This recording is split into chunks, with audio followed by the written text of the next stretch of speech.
Hi everyone, Scorp here. Continuing this Capsule Monster Coliseum Eldrich Trial playthrough. We are playing Earth, and today is Tristan. Now, Tristan is not particularly hard. Even though this mod is much more challenging, it's hard to make somebody at this point in the game really that hard. I don't want to ratchet up the levels on the opposing creature stuff too much, because then we'll have issues where the player just got themselves access to like level 5 stuff super early, and that's not great. Because then the rest of the game has to get significantly harder, significantly quicker, and then the shop is less useful. And it can make for some painful spikes in difficulty, so there's many reasons why Tristan is still pretty weak. I mean, most of the first area is not going to be too terribly difficult.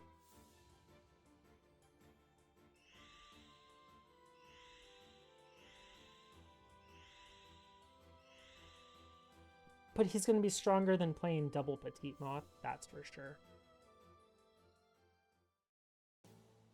Okay, so we leveled up a Larvis last time. So this thing is really, really good, and it gives us bonus experience at the end of the stage. So we're going to utilize that. Genin is really solid on this field, so we might as well play one. And we're going to go after a symbol again. So we'll have to be a little bit careful with these creatures that are stuck on one diagonal. But we'll go ahead and bring the same creatures that had experience last time. And I'm contemplating whether I want to bring a Time Wizard or if I want to bring this Larvis. I would like to get the second Larvis leveled. I would like to level both of them and evolve both of them relatively quickly, because level 4 Larvises are quite good. Okay, so our opponent is playing a Maneater Bug.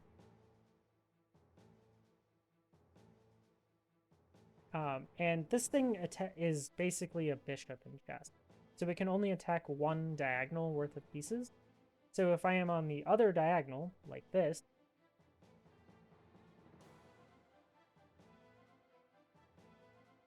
it can never hit me.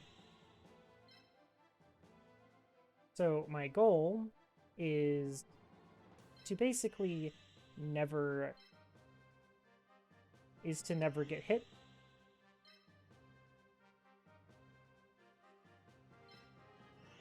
By the Maneater Bug, and if I never get hit by the Maneater Bug, I never actually have to destroy it, so I can go after the symbol while it's sitting there doing nothing.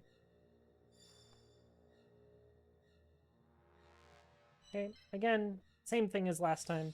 We'll summon Hanawa first. We're going to be a while. It doesn't really matter. We have low AP. Our opponent has a long way to come to get to us because this field is quite large.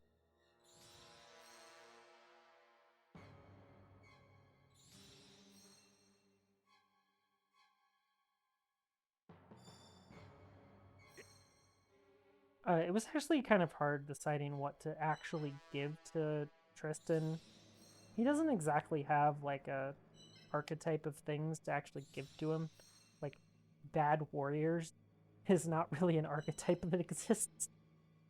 And there's not actually that many bad warriors in this game.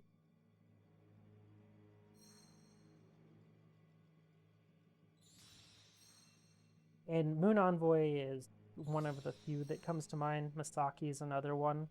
But both of those are like relatively mid-game pieces in this game's context. Can't really give those to him. Could have considered giving him like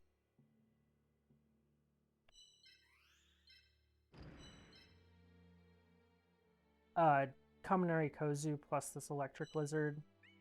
This thing is quite good, and I wanted to give it to Thunder playthroughs as early as possible so that they could level it and get themselves to a Tripwire Beast. Steel Scorpion's nice for the fusion that it comes with for Metal Zoa, I believe. But you need it early so you can level it enough. But those are like thunder dark things. And then you have Needleworm, which is a tank, which would be available to anyone, and then a man-eater bug that is actually quite a good thing to actually take down because it's level 2. So I tried to disincentivize a little bit of that, just go take out the symbol here. It's still usually worth it to go take out the symbol, but a level 2 man-eater bug is not anything to actually scoff at in terms of experience.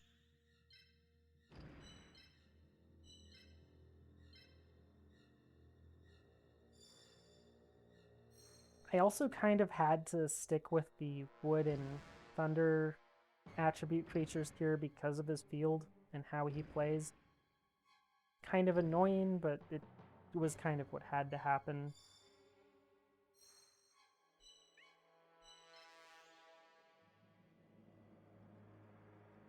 So I have options here. I want to get most of the kills with this Larvus, and this guy is probably going to come down to this row and attack me down there. So I will use this spot. He could also come over here and then come down too, if he wanted to. That's up to him. But Electric Lizard is not terribly dangerous other than to my Genin.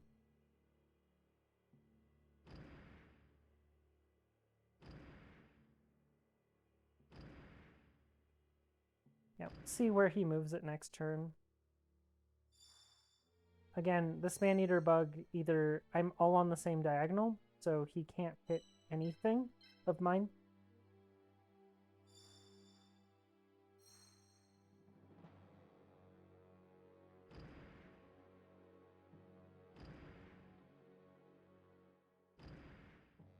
Oh boy.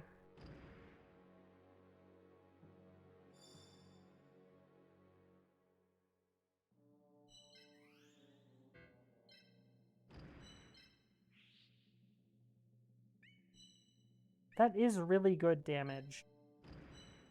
And I doubt he can kill my creature back, so we'll just do this. If he can, I'll be a little sad, but that's okay.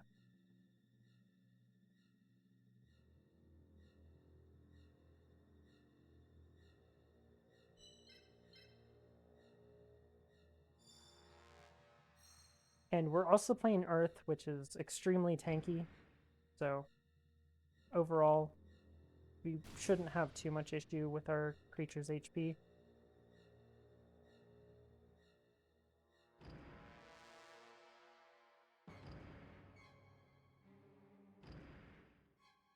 Now, I'd like that Needleworm to just attack my symbol here. To move 2 spaces forward and just attack my symbol. That would be really nice for me. So I'll just take the kill here with the Genin.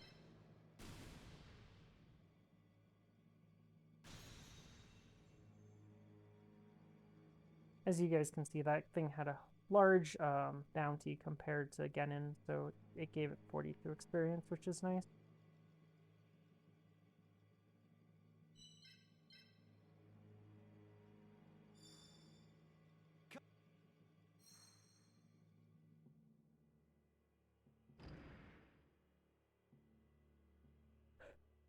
Also, this Needleworm, it's meant to be a tank, so it does very little damage.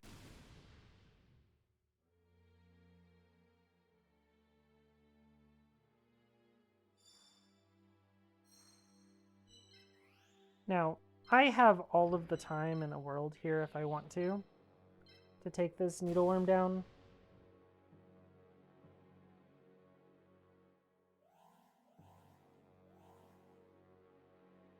And I might use a large amount of time to do it. It's not a particularly... I don't need rid of this thing immediately, so...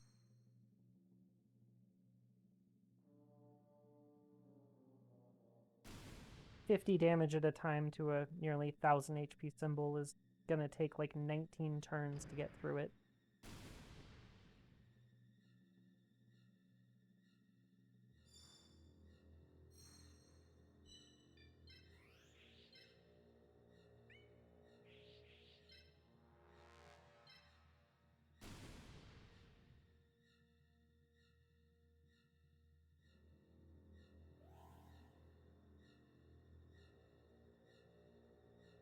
180 attack will do almost 100 damage for this, so I can kill it next turn if I want to. I'll have to make myself a little bit more vulnerable, but that's okay. And that's only if I really care about how fast the Steel Scorpion is getting to me. Which it's got a couple turns. 1, 2, 3 or something. So I'm going to move here so his Maneater Bug can attack my symbol. That should distract it well enough for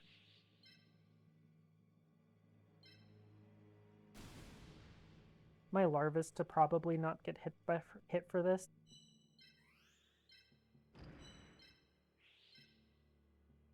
Oh, I'm not killing this. Oh, okay.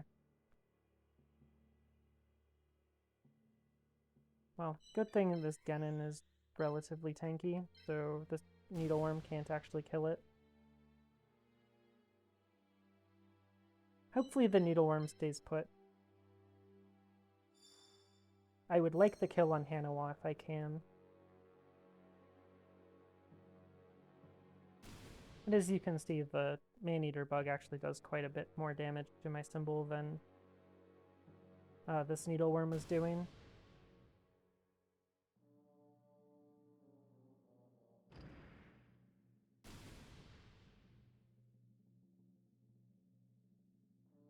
That Steel Scorpion is still slowly making its way over. This should be a decent amount of experience, so we'll just give it to this.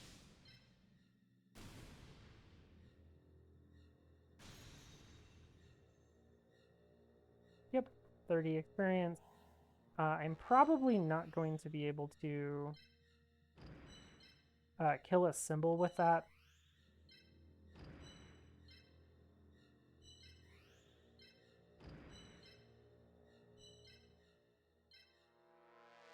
Just because Hanawa's movement is kind of meh at best.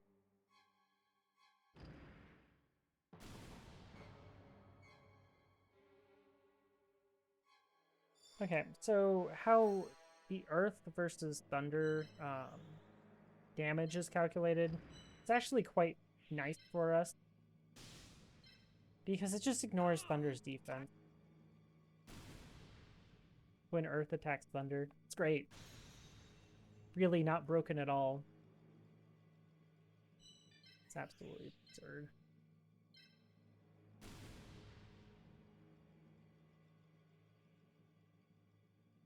Okay, 2 more attacks with Hanawa, and we'll be in a pretty good spot. Because that will level it to level 2. Not the most efficient way to level something to level 2, but it will get me a lot of it'll get me a lot of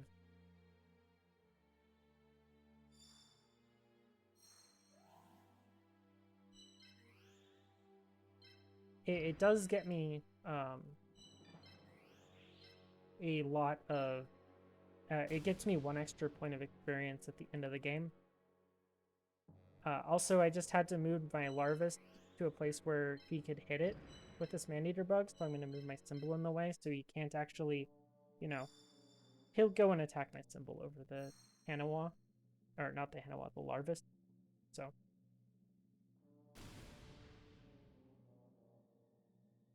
if you wanted to sit there, you're not going to get a Maneater Bug to actually get to level 3, since it's only going to get 5 experience per attack.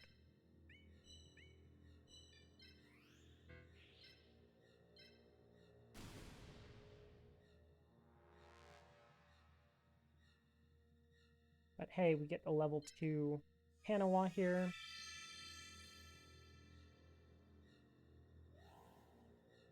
If you had like a fire symbol, you can get it quite a ways if you wanted to, but there's usually no point in doing anything like that.